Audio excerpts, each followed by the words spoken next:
recording this. There we go. Now the video will match up with where we're Sounds at. good. Hey, guys. Yeah, no, we knew about that. Okay. I think we knew. Anyway, shall we?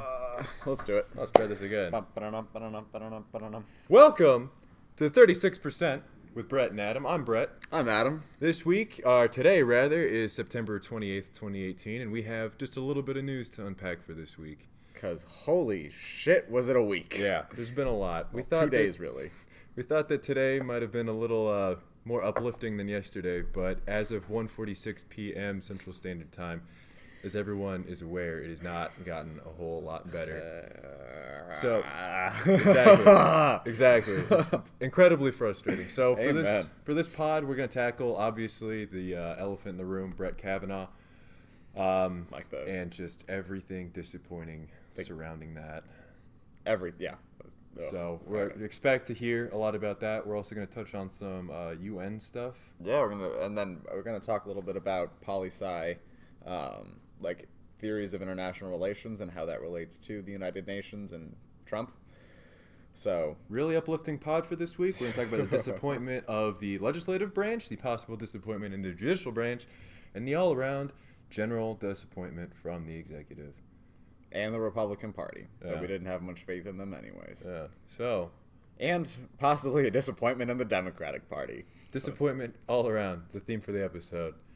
So without further ado, let's get into it. Welcome to 36%, everybody.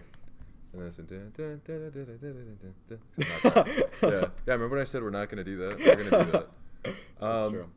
All right. So I guess now we can either do the ad right now, or we can just get into it and do the ad after we get done talking about the Kavanaugh stuff. I thought we were going to split it up for like 30 minutes, because that way we would do the ad, Kavanaugh, 30 minutes, and then we'll do the ad again.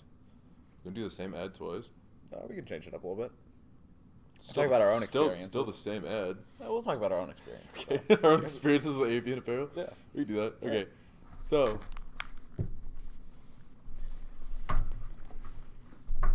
Real official. There you are. Okay. So. That's not going to work. It's fine. Okay. There you go. The presenting sponsor of the 36% with Brett and Adam is Avian Apparel. Avian Apparel. If you're tired of buying the same mainstream brands of clothing and you're looking for something to elevate your style, Avian Apparel has what you need. Penthouse style right there. Avian aims to provide quality, stylish apparel for those willing to take flight. And with a variety of different items, including hats, shirts, and hoodies, and crew necks, Avian can be your one-stop shop for all of your clothing needs. With a minimalistic yet bold look, Avian Apparel demonstrates that there is indeed beauty in simplicity. Goddamn. To all those, or to see what all the hype is about, rather, check out myavian.com and use promo code THE36 at checkout for 15% off your purchase. Again, use THE36 on myavian.com to save 15% off your purchase. That is THE 6 at checkout. Caps lock, please. It's time to join the flock, and it's time to take flight with Avian Apparel. Yeah, and just like Avian Apparel, do the right thing. Buy Avian Apparel. Do the right thing. Vote no on Kavanaugh. Advice to Jeff Flake here, guys. These things are equitable. Amen. If you don't buy Avian Apparel, you're a frickin' Republican. We don't want any bipartisanship on this podcast. This is strictly for the Democrats. Bipartisanship is dead. Yeah, well, you're not wrong. Yeah, it's unrelated. All right. Get cool hats like us with Avian Apparel. We're going to cut so much of that ad. Do the right thing with Avian Apparel. Support the free market by Avian Apparel. Do what Keynesian would do. What was Keynes. it? Keynes? Keynes. Fucking fake last name. Anyway. It's like Kant. Yeah, kind of. Emmanuel. All right, so let's get into this week. Let's get into it. I need to start clapping. You start or stop clapping? Stop clapping? clapping. Yeah. Okay. Anyway, what a week. What a last 48 hours, really. Right. Yeah, so today is the 28th. It's Friday. Again, it's about, now 1:50 Central Standard Time or so. Just under an hour ago, the Senate Judiciary Committee voted on Brett Kavanaugh's nomination. He's officially moving forward. That comes after about 8 or 9 hours of testimony from both Justice Kavanaugh, or excuse me, soon to be Justice Kavanaugh, Judge Kavanaugh. It's too soon. And Dr. Ford. Yeah, I'm just trying to get ahead of the game here. Jesus. We heard Dr. Ford, of course, is one of the numerous women that have come forward with allegations against Brett Kavanaugh, allegations that Kavanaugh sexually assaulted Dr. Ford back when they were in high school. So this was back in the 80s or so. Of course, Judge Kavanaugh has come out and refuted the allegations vehemently. Dr. Ford has come forward with pretty... it's difficult to say. It's not clear evidence, but pretty convincing evidence that corroborates her story.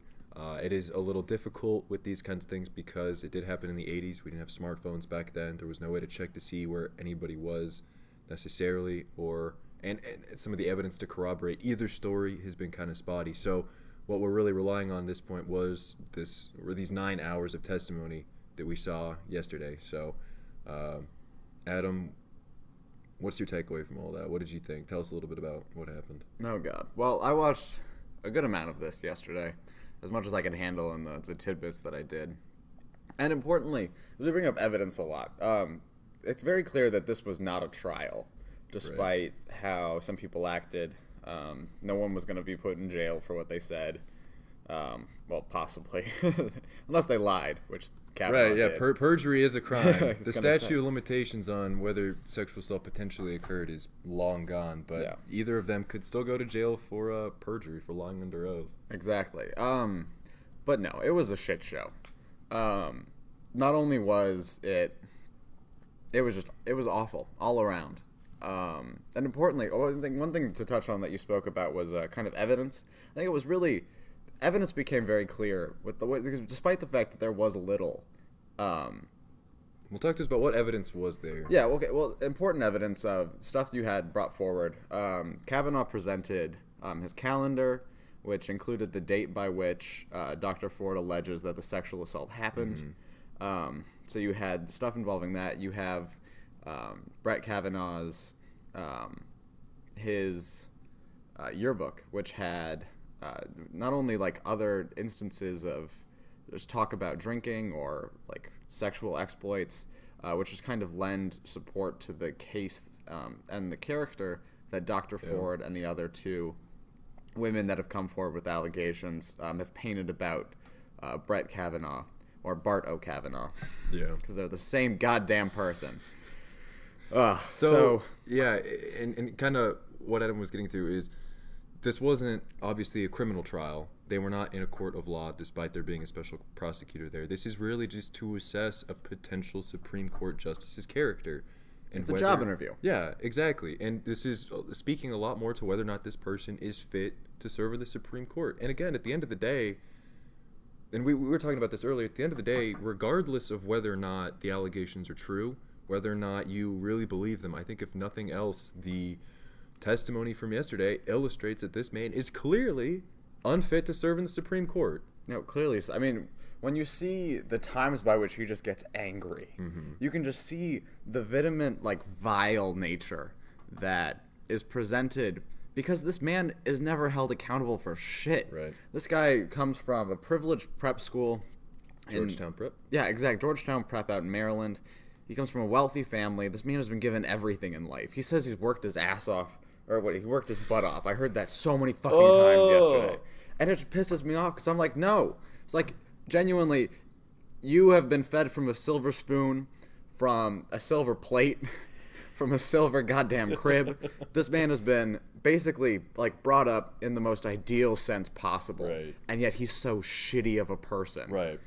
And one thing, I was going to touch on this a little later, but you see throughout his testimony yesterday an unwillingness to come to terms with him being any kind of negative or like character assassination, but justifiable character assassination that occurred.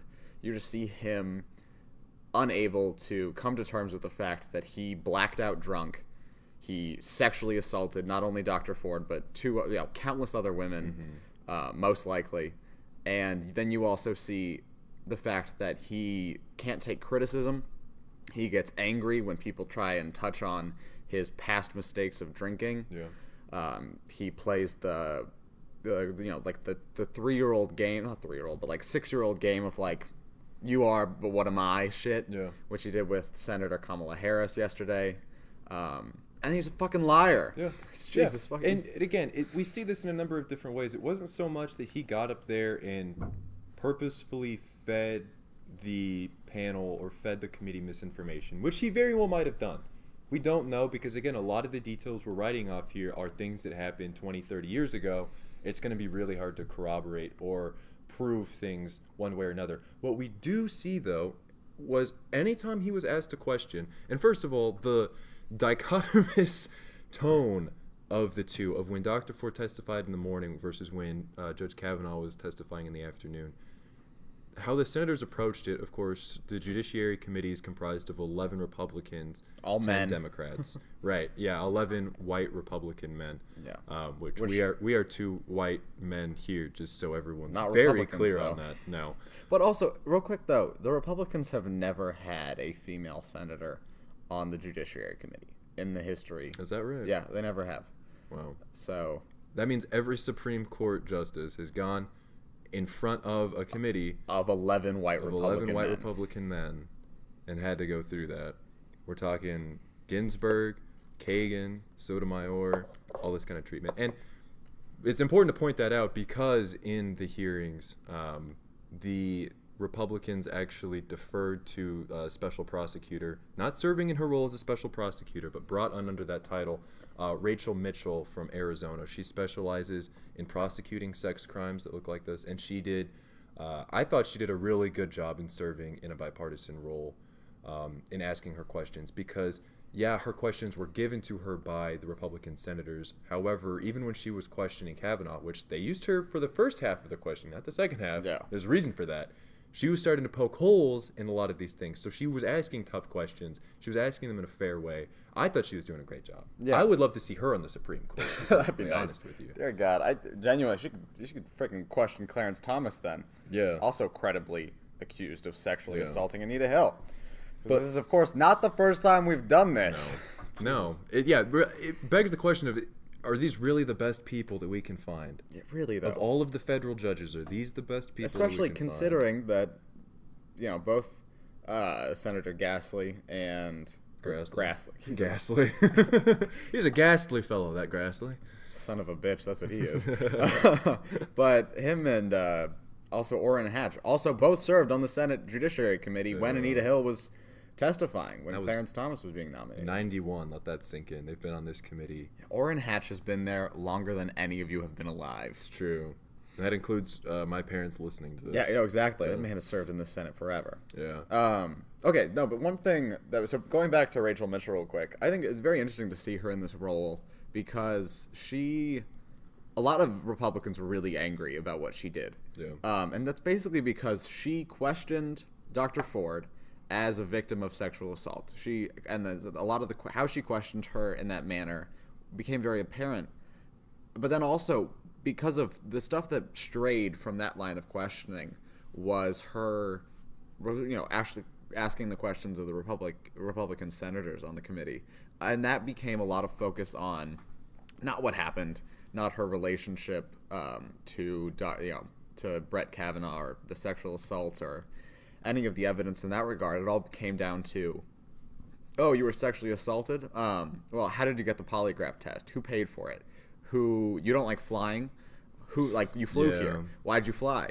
Why was that did you try to delay the Senate based on, your fear of flying and stuff like that? And so it became very apparent of what the Republicans on the Judiciary Committee were trying to get at, which was basically saying that we believe Dr. Ford, but look what the Democrats did in bringing her here, and basically to discredit Dr. Ford by using the Democrats. Yeah. Which is messed up. Well, I think, and again, maybe I'm giving a little too much deference to the bipartisan angle of this or the neutral angle of this, but I think what we saw when Dr. Ford was testifying, channeled through Rachel Mitchell, we saw the Republicans essentially cross-examining a witness in a trial. And that was when they were asking about her fear of flying, and yet she flew to D.C. They were asking her about Some inconsistencies in some things she told the press up until that point. Of course, their big thing that they got hung up on was why the FBI investigation wasn't happening or why they sat on the letter for so long, which, to be fair, we never got an answer for. We got a little bit from Dianne Feinstein of this needed to remain anonymous until she came forward, but I don't think we really got a straight up and down answer. Now, on the other side of that is when Kavanaugh was coming forward, we saw largely the Democrats' approach taken by the Republicans, where they were kind of opining and saying, we're so sorry that you're such a victim here, that this is such a bad thing. And then the Democrats played the role of prosecutor, cross-examining. Yeah. So, both teams played their roles in the same capacity, largely. I think from purely an optics standpoint, Judge Kavanaugh seemed much more guilty and much more evasive. I can't really point to anywhere where I thought Dr. Ford was lying or avoiding a question or purposefully not answering.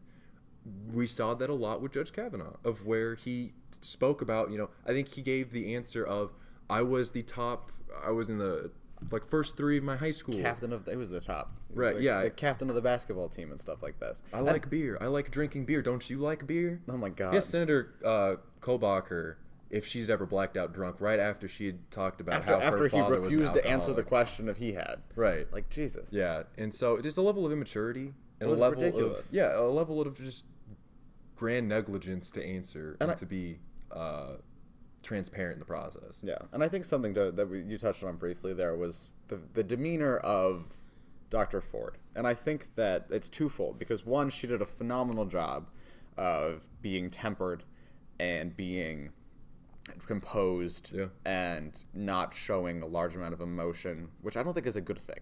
I think that she did a fine job at composure, because that's the only way that she can gain respect and acceptance for what actually happened to her from 11 white Republican males. True. Because if they see a woman showing any kind of emotion, being upset, being impassioned, because your life has been altered by a man who's in the same building as you, about to be nominated to the greatest court in the land, and she can't show emotion. She can't get angry.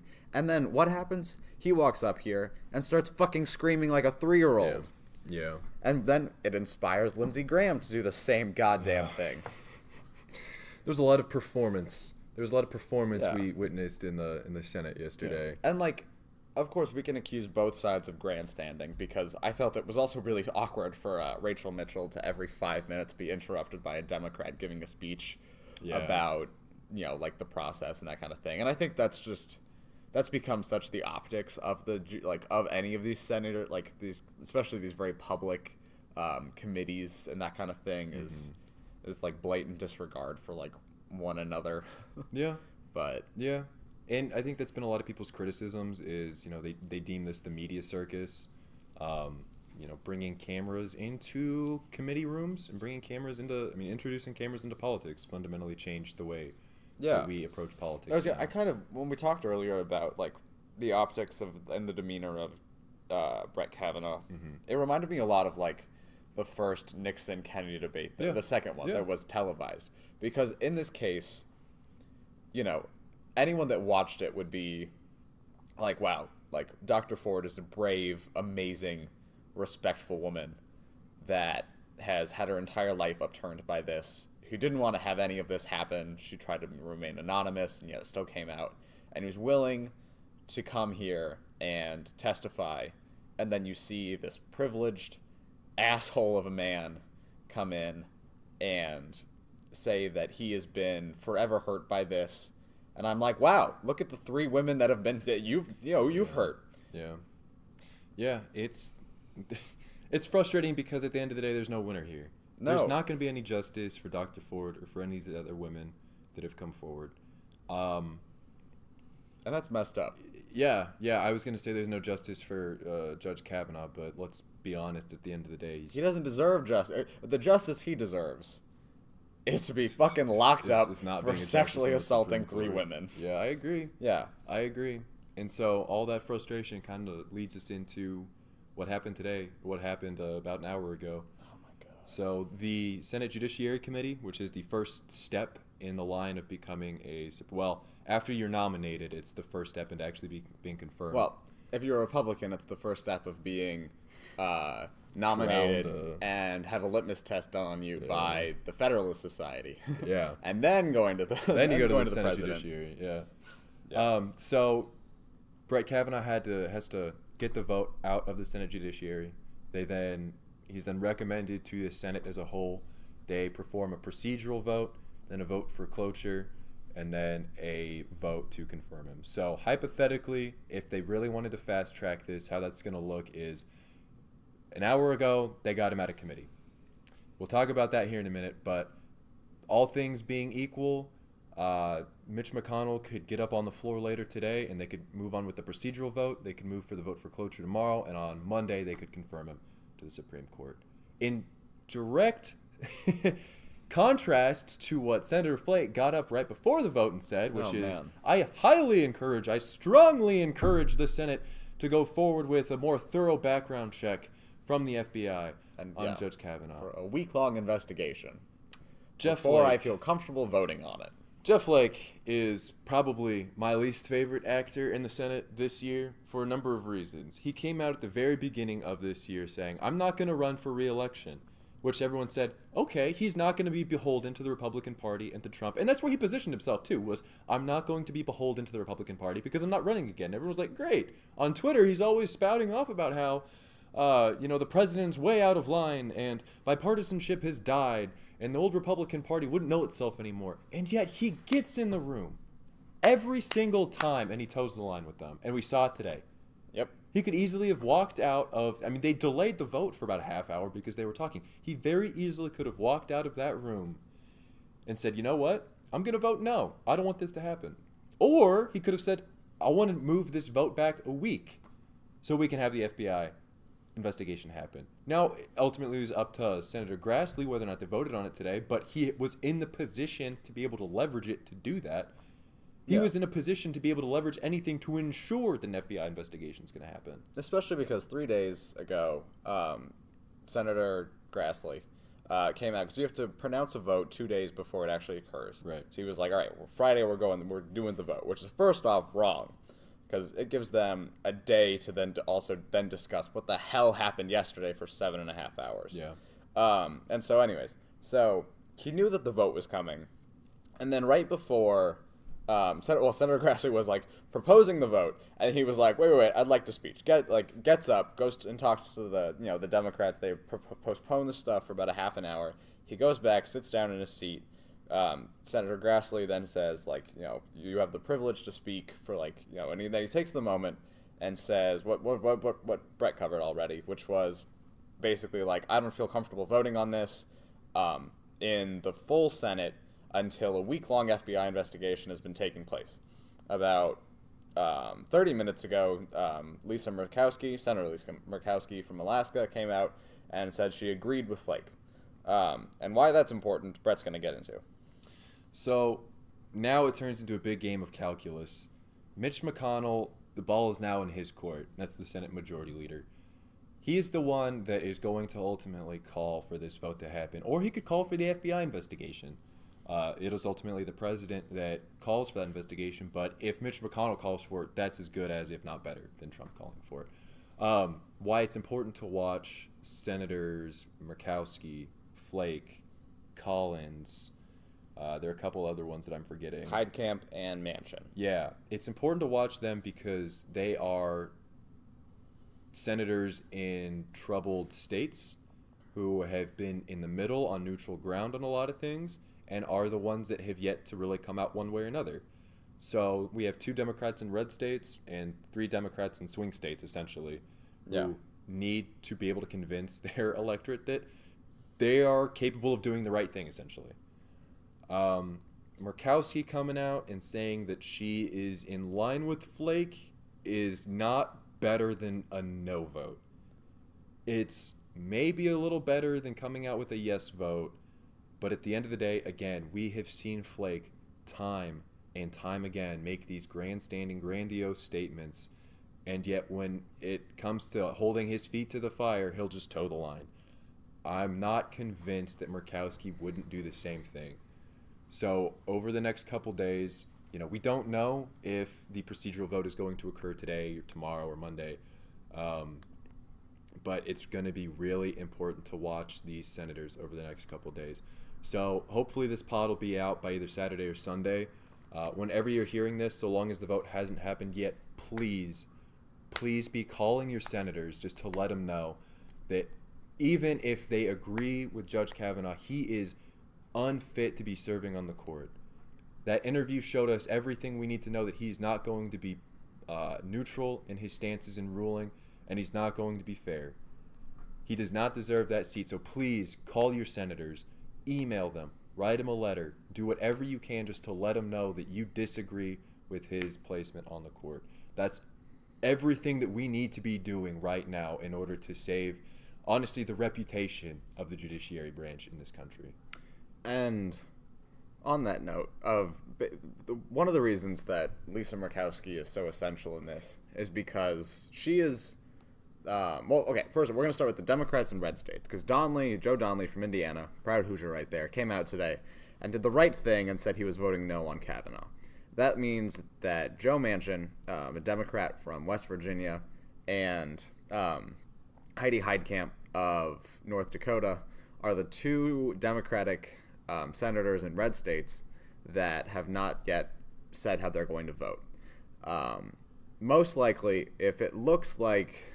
So basically, before the vote, if Flake, Murkowski, or Feinstein, if two of the three of them come out and say that they are voting yes, then I have good reason to believe that both Heitkamp and Manchin will vote yes. Yeah. At that point, it won't actually matter because it'll be confirmed anyways. But if it still looks, up until the vote, looks like they could still possibly go either way, I hope to God that these Democrats do the right thing and vote no. Right. So, and talking about Murkowski real quick, the reason that she's so essential is because the Republican Party and Mitch McConnell owe her nothing. Yeah. They tried to primary her this year, 2 years ago, in her 2016. Yeah, in her campaign in Alaska, and she whooped the other guy's ass. And so, her own party has portrayed her, and yet ideologically, she most often votes with the Republican Party. Yeah. However, which is, of course, very characteristic of women, doing the right thing and having integrity is something that they do, largely have on a large basis. It's true. Excluding Betsy DeVos in this case. And that's the reason that both, it's ridiculous that, Republicans, there's only 6 female senator Republicans. And of them, Murkowski and Feinstein have both shown that they possess a characteristic called compassion, which Republicans largely lack this day and age. Integrity. Exactly. So they were, them and Senator McCain, or the late Senator McCain, both, they were the ones that were able to actually stop Obamacare from being overturned. And yet again, they are now in this position by which they have a chance to do the right thing and save this country from the impending doom that their party has placed upon us. Right. And so we urge them. Also, if any of you live in either Maine or Alaska or have family members or relatives or friends, call them and let them know that their senators are right now the two most important people in the United States, plus Flake, in their ability to stop Bart O. Kavanaugh, Brett O. Kavanaugh, the rapist, from being involved or from sitting on the Supreme Court. And your senators are important too. Call them anyway. Call them. I'm calling mine. They're both bleeding heart Republicans. I have one Call Democrat. them anyway. I'm going to call up Joe and be like, hey, Joe, you're doing a great job. Yeah. However, you should have done that 3 weeks ago. Yeah. Anyways, we'll be back after a word from our presenting sponsor. Hell yeah. Nice. Do we need to go stop the recording? Okay. And we're going again. Sweet. Have you heard about the company with wings and with no pants taking the fashion world by storm? If you have, then you'll know that I'm talking about Avian Apparel, which is the presenting sponsor of the 36%. As you can see, if you're watching our video feed today on YouTube, we're wearing hats, because we've got hats and pants. Unlike birds. Unlike Avian Apparel. Pants. We're wearing pants today because we're out in public and Brett and I would get arrested if we weren't. However, if we had the choice to, we'd just be doing the pod in pants. Oh, excuse me.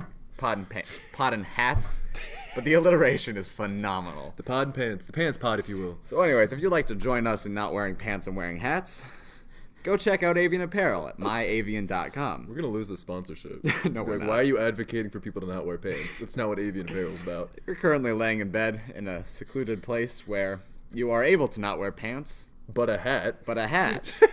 We hope that it's an avian hat.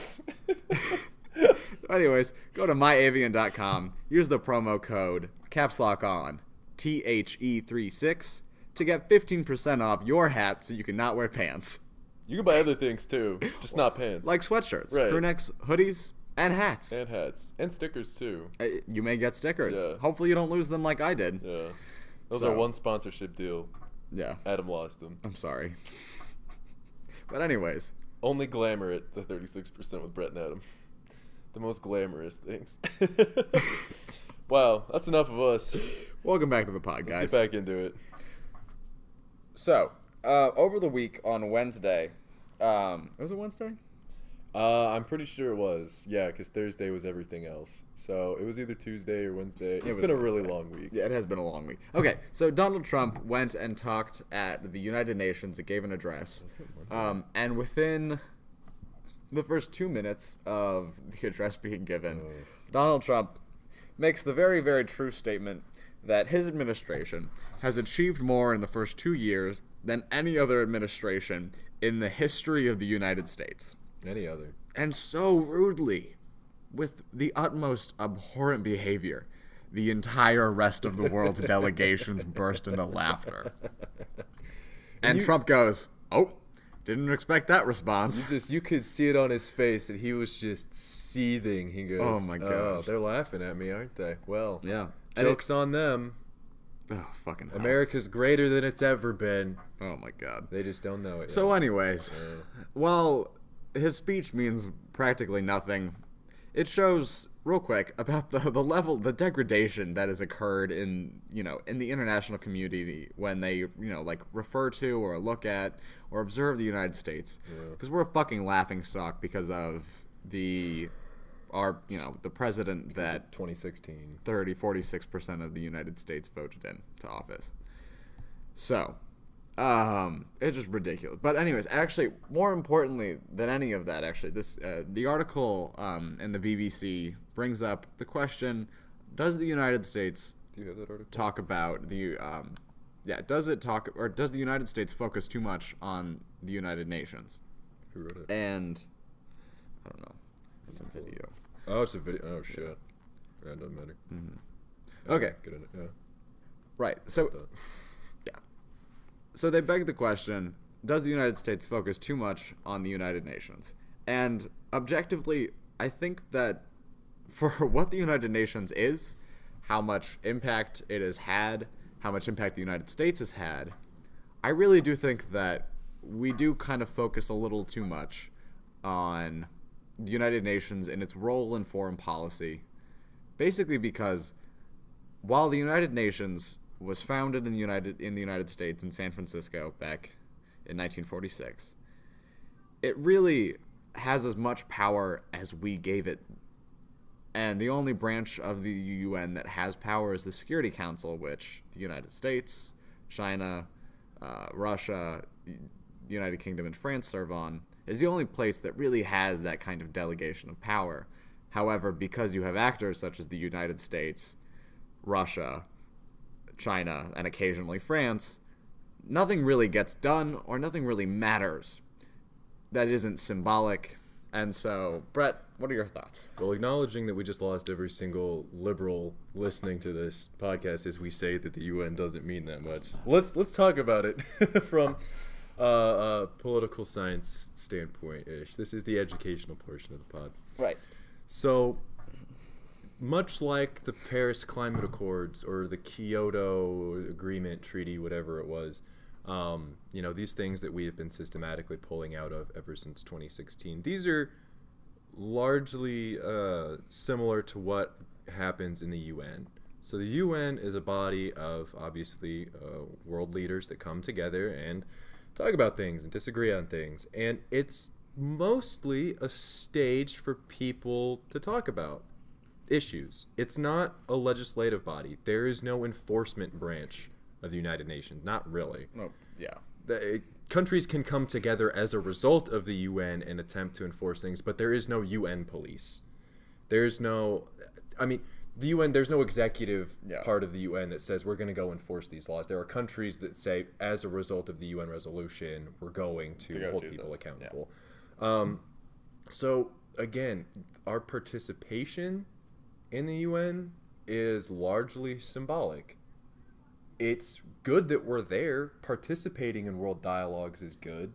But, looking at it and saying, oh, the UN is going to be the solution to problems, or even the more negative thing, the UN is creating problems, I don't think is a necessarily accurate assessment of just what the UN does and its domain, the scope of its domain. Because, again, it's largely a body comprised of members who are there for symbolic reasons, unless you're on the Security Council. Yeah, and I think I might have come off a little too strong.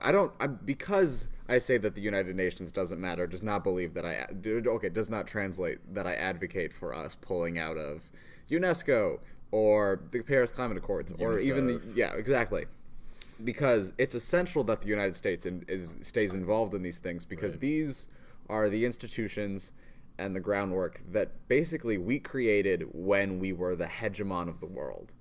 And in order to maintain our dominance as America, that we have created in this, in the world for, enforcing the idea of like free trade, liberalism, human rights, and all of these other really good things that objectively are, highly moral, that we don't have much, to disagree about.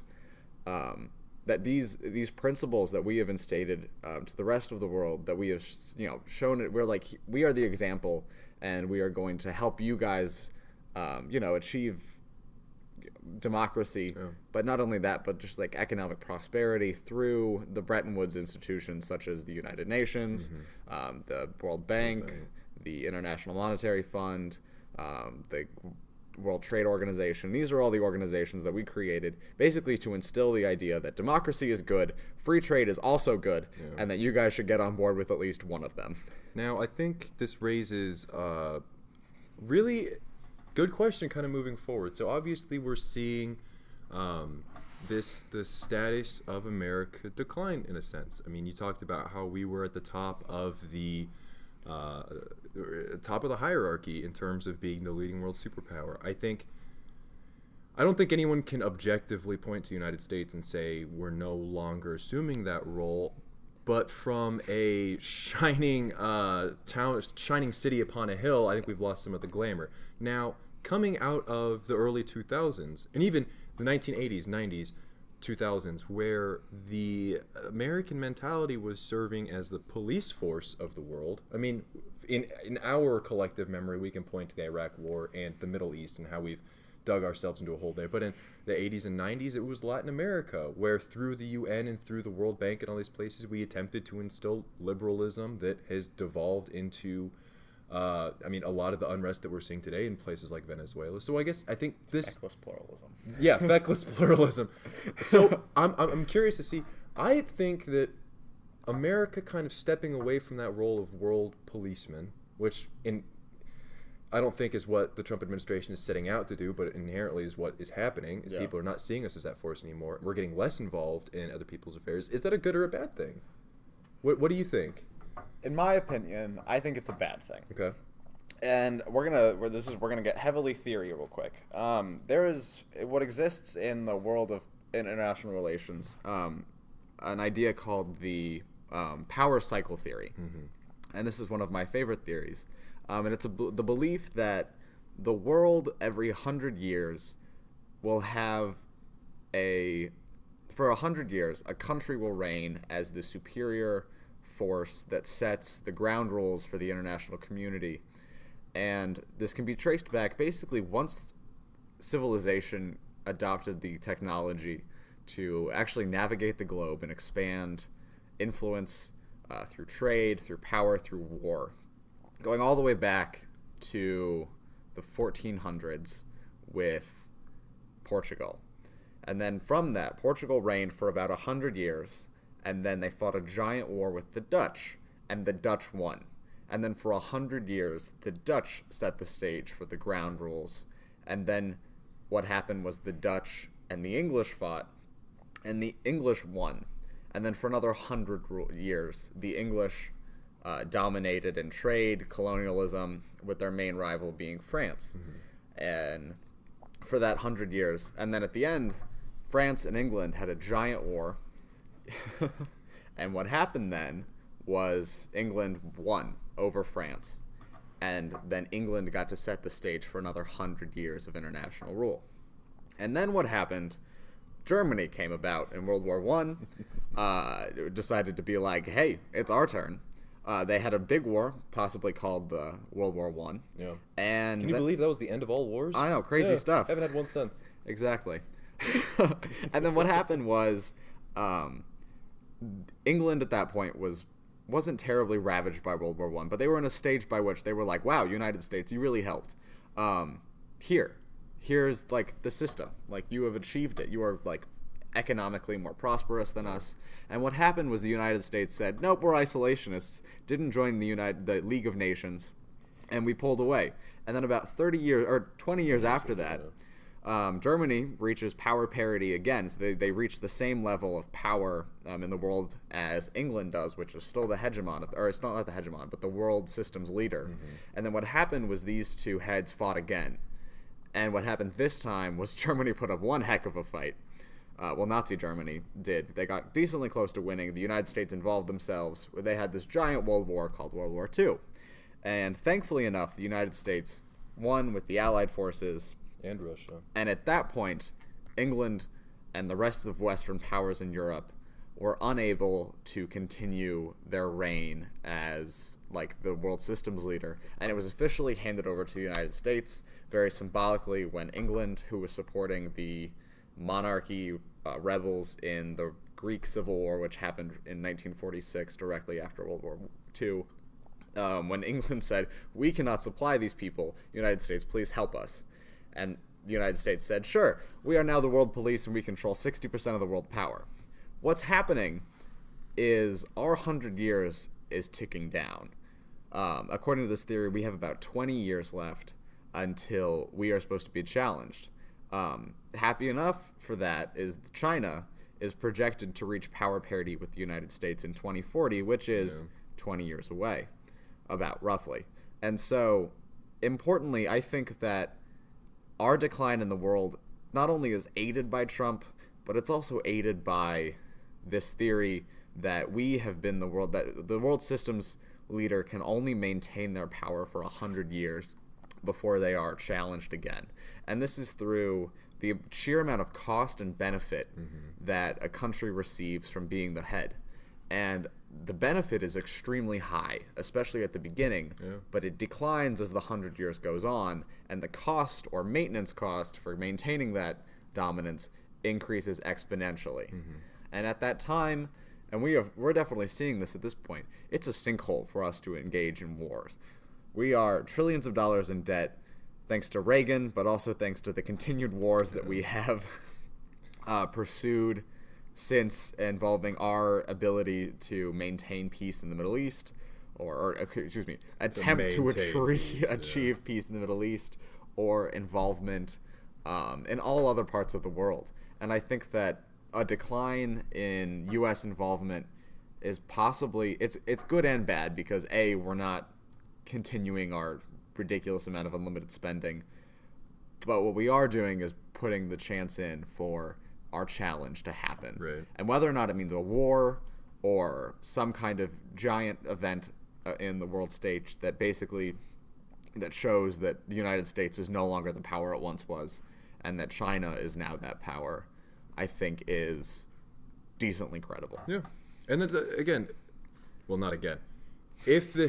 if all things do play out in this way that the models predict, and that we can kind of point to and saying our role is lessening on the world stage, doesn't mean it's going to be the end of civilization as we know it. I mean, obviously, London is still the center for a lot of commerce and culture. No, maybe not culture, but a lot of commerce and industry in Europe and off the continent, obviously. But they still hold a lot of prestige and a lot of power that they did back in the day. The U.S. simply, usurped them in that role. And so if Beijing then becomes what D.C. is and what New York is now, it's not like our world will come to an end as we know it. It means we will be having to play within the scope of someone else's rulemaking abilities. But it's not like American industry is going to crumble. It's not like our culture is going to go away. It just means that, we might have to get used to the world order looking a little different, which, I think is really scary. There's no really way to predict how that's going to look. But, and again, it's not like this is necessarily exactly something that's going to happen in 20 years. England was able to hold on to it for a long time, for a couple different cycles of it. However, if we continue to elect people that continue to kind of pull us back from involvement in being some of the cooperative players in the world stage, I think it expedites the process of us kind of just reining everything back in and focusing on us, doing a little American self-care by, the first step to American self-care is by weeding out the white supremacists. So now that we have them all identified, we can start addressing that issue in the next 48 years. Called the Grand Ole Party. Yeah. Start with them. So, this... And we're back to the Nuremberg trials. Yeah, really. Amazing how we've come full circle after only 1 week. So, I think the performance of the UN is indicative of the direction we're heading.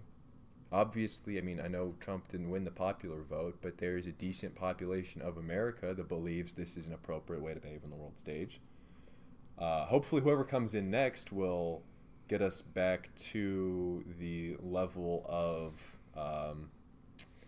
not dignify. What's the word I'm looking for? Dignity? Yeah. Dignity. Get us back to the level of dignity that we were once accustomed to.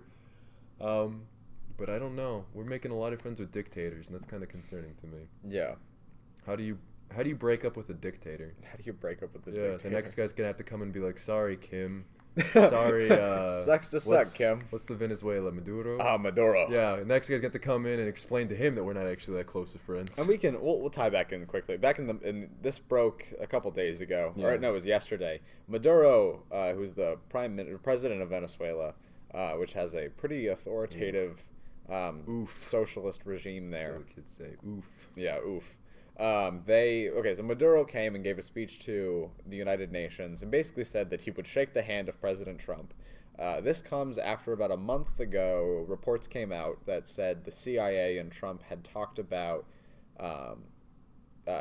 engaging in a plan to actually assassinate Maduro and overthrow his government in Venezuela, which is also something kind of crazy because the United States a while ago, back during the Vietnam War, after we assassinated the South Vietnamese president, whose name escapes us currently, after we assassinated him, the CIA was like, you know what, how about we stop doing that? But like all of our institutions and, held beliefs and traditions, Trump and his administration decided to maybe dig that up again. Because that went well for us. Yeah. Every time we've done it. You can just look at examples like the Democratic Republic of the Congo, formerly known as Zaire, or, for that matter, Guatemala. Tried the same thing in Honduras, Cuba a couple times. Cuba. Yeah, we really got all up in Latin America with these kinds of plots to subvert. Yeah, we did. Granted, we even engaged to a degree in Iraq, and Iraq's doing great, right? Oh, yeah. The Middle East has never looked better. Oh, my God. It has not once ever looked better than it currently does. So, basically, in order to, possibly solve things in Venezuela, throwing the country into turmoil after assassinating their leader was one of our options. But now Maduro, who genuinely, in my opinion, looks like a very scary bull mixed with Saddam Hussein, is now extending a hand to Donald Trump. A very large hand compared to Trump's small one.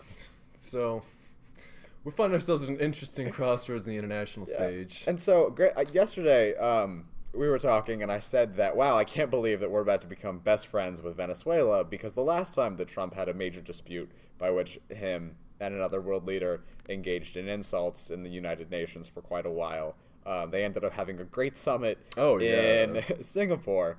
and the United States agreed to take action when the other didn't. Of course, referring to the People's Republic, or no, sorry, the Democratic People's Republic of Korea and Kim Jong-un.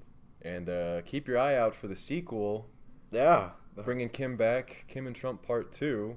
Apparently, Ban The love story Ki-moon returns. And, apparently, South Korea and North Korea have been attempting to set up some sort of second meeting there. I don't even want to get into North Korea. That's going to have to be an entire episode. Another on its own. pod. Yeah, and just our relationship with dictators. But, I would really like to end on some sort of high note, just because it's been an absolute shitstorm. Yeah. The continued description for these episodes is conversations with Brett and Adam attempting to navigate the shitstorm of news. Amen. I'm looking at the news currently. I'm looking at the front page of the BBC. Everyone's Facebook accounts got hacked. 50 million of you. Yeah, take a look at that. There was an earthquake that triggered a tsunami. We're trying to look for happy news right now. I'm sure there's a cute puppy video somewhere, but you're gonna have to find that on your own. The takeaway from the week is doom and gloom. Vote for Democrats in 2018 for the love of God. Amen. Go knock on some doors, register people to vote. Because right now we're out of options, folks. We certainly hope that your despair is translating into action. Get angry. Vote angry. Get angry. Register to people to vote angry. Exactly. Go engage. Right. And we certainly hope that we have not depressed you too much with this episode. No. So, on that note. On that uplifting note, we certainly hope you're in avian hats with no pants on. Woo! The 36% was... Oh, wait. Are we both... You can have that. We'll switch up the roles. Okay. The 36% was founded, written, and directed by Adam Childers Arnold and Brett Combs. Music provided by Purple Planet.